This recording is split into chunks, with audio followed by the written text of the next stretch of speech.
Well, all this has been exposed to the weather. We exposed, so this, the actual zip system, I believe it's got about 6 months of exposure rating with the ROCKWOOL. I mean, but you know, as far as the compression and stuff, I've seen people actually drive over this. And very little compression. Obviously, the safe and sound is a lot denser than that. And you've got the Comfort Board 80, the 110. And we use the 110 below the slab. So compression, water, all those kind of things. With this kind of insulation, we don't have to worry about that, like some other materials. Yeah, not in the way it's installed. I mean, when you walk on it for extended periods of time with a lot of people, and you know, it's more about the compression isn't as much a concern as it starts to, as the treads of your shoes start to rip up the surface, then you start to lose inches of RV. But generally, it tends to bounce back. Enough walking on it, yes, it'll. I did notice that, like when we were installing it in the basement, because we installed it on the entry level just so we didn't mess up the gravel, and we're going out. I was like, I noticed a little bit of wear and tear on it, but for the most part, it kept its shape. Put the plastic on top of that, the Stego, and it worked out really well.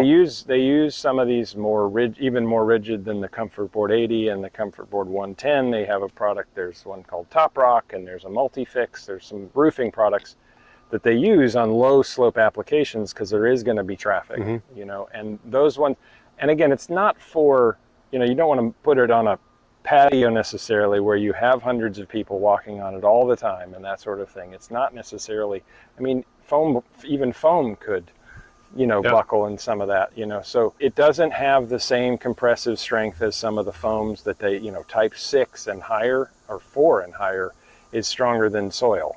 Right now, there's no stone wool product that can get that dense or that much compressive strength to it.